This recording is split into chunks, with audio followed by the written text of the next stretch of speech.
Welcome to GradConnect. My name is Kush Rawal, and today I'm in conversation with Tanmay, who has also enrolled as a GradRight ambassador representing the Arizona State University. Tanmay, please could you introduce yourself? Hello everyone, my name is Tanmay Raut and I'm currently a master's student at Arizona State University, Tempe campus, and I'm majoring in mechanical engineering.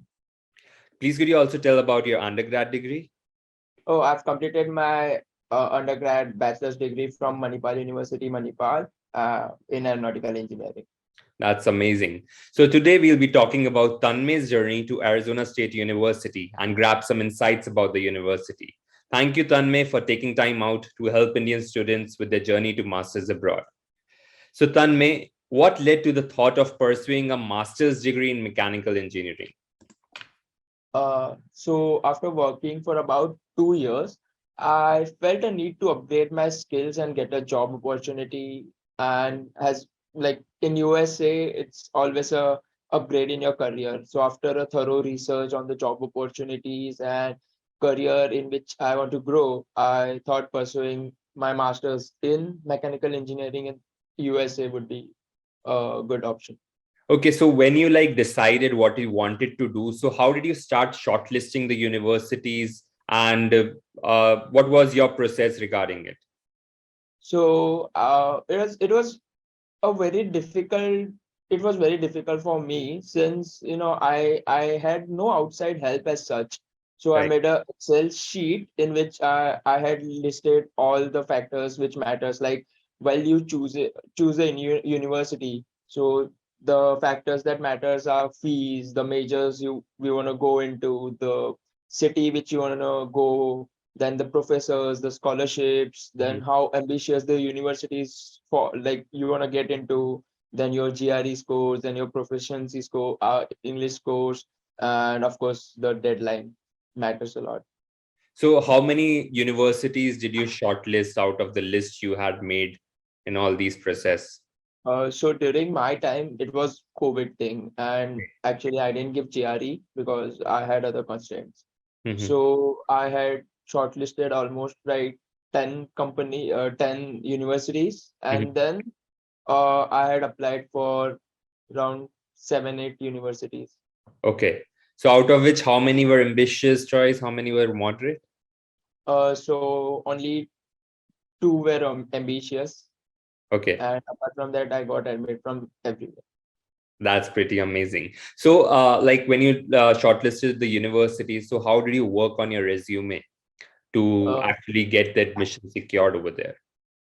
so I made sure I use LinkedIn properly. Like you'll make connections with different kind of people, and they'll help you out on you. If you connect to them, you talk to them, they'll help you out on how your resume should be. And on LinkedIn, what happens? You have many resumes which everyone will post on their profiles. Right. So looking at that, I made my own resume, and what is perfectly needed for me, what all things matter, what don't matter, to Mhm. put it on your CV or your resume. And accordingly I made it, and I asked my friends and colleagues to proofread it and everything.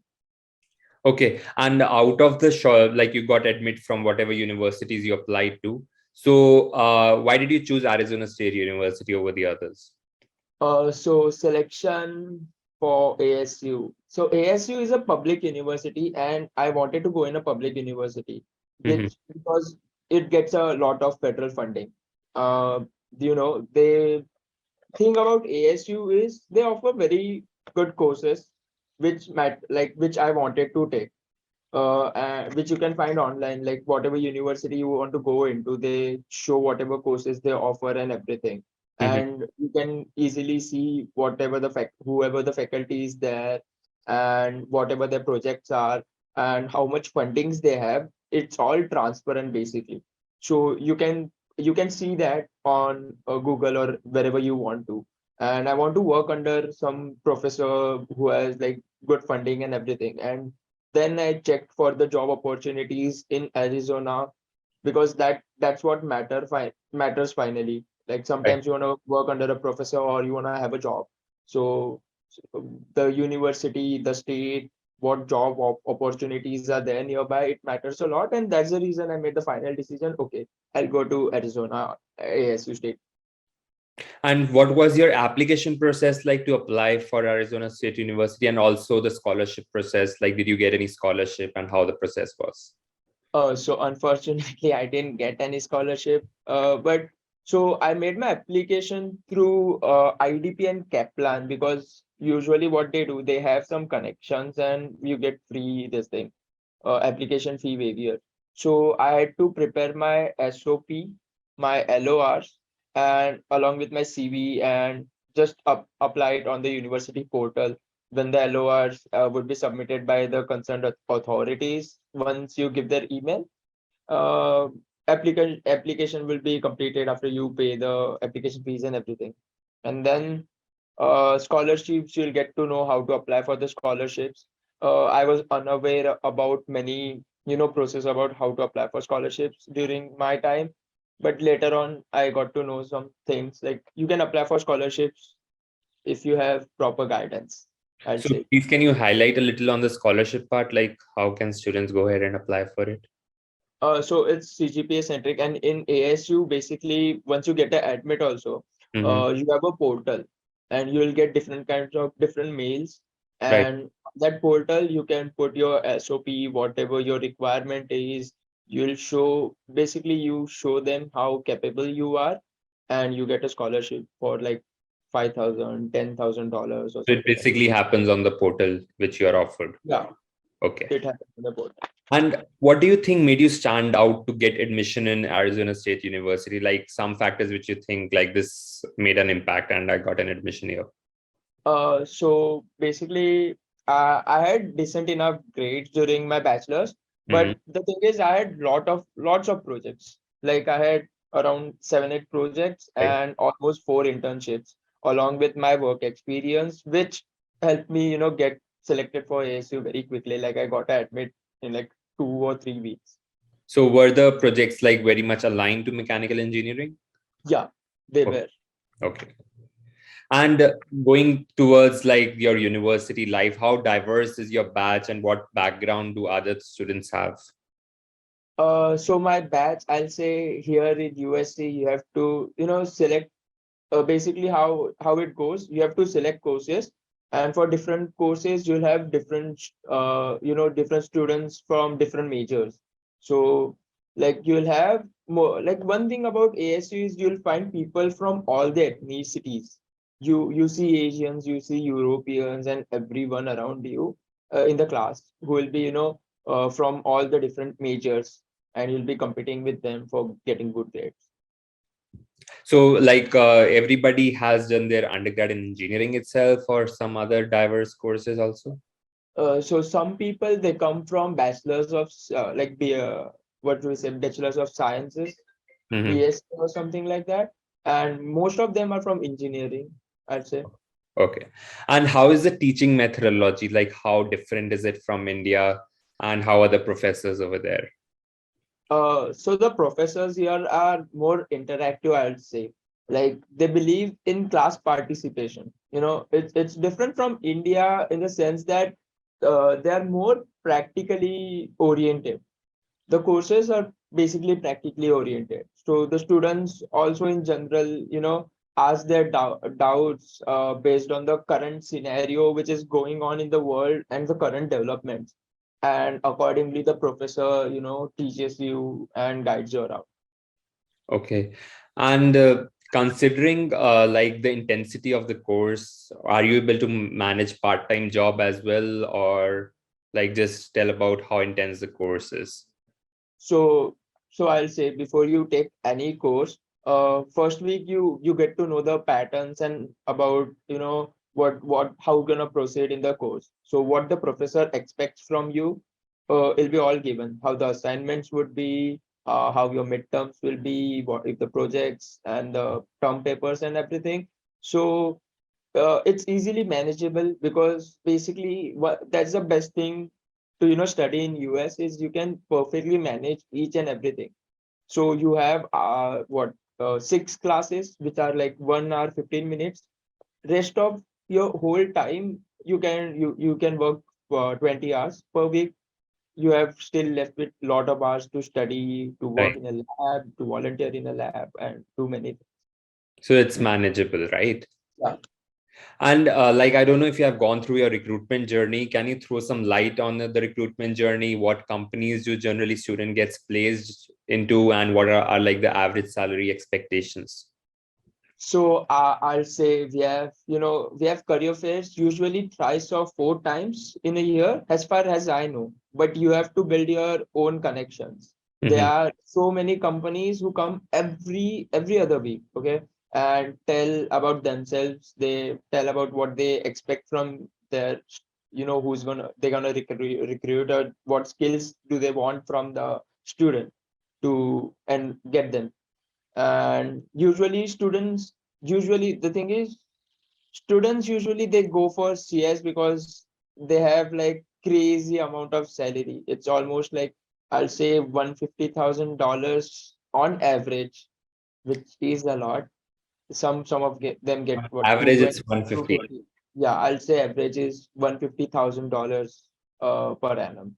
And one thing about Arizona is also, which I personally, got to into it, is there are many semiconductors companies here, like Intel, TSMC, many companies.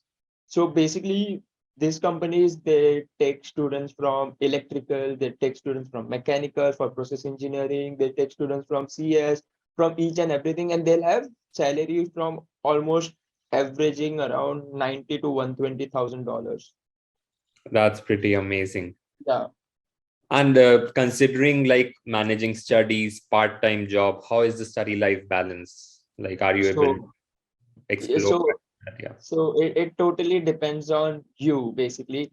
So how you want to balance things in ASU. You have everything. So like you have shows, you have events every evening. I'll say not even every alternate evening, every evening you have events going on in the campus. So you get free t-shirts, free food, free cup, everything you get for free. Like you get many things. And so you can, make friends, you can enjoy your life in the evenings. And the thing is, uh, some people, they are more sports oriented. They need to have gyms and great facilities over there.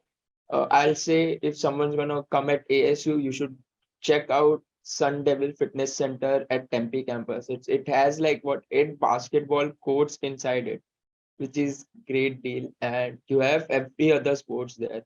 from football to everything you have. So you can perfectly, balance your study life perfectly. You can party, you can study, you can play sports and everything. That sounds amazing. That sounds like a great life ahead. And can you highlight in which city you live in? What are the average monthly expenses for a student? A little like. Uh, so I- so I live in Tempe, which is like 20 minutes from Phoenix, which is the capital city of Arizona. So outside the campus, there are many office buildings and everything. And usually the living expenses, it depends on you. So basically, it can vary from 700 to $1,000 for living, like total expenses on your rent, your groceries, and your other expenses as well. So usually it's manageable from 700 to $1,000 per month. Okay. Now, can you tell me a few things you love about Arizona State University and a few things you don't like?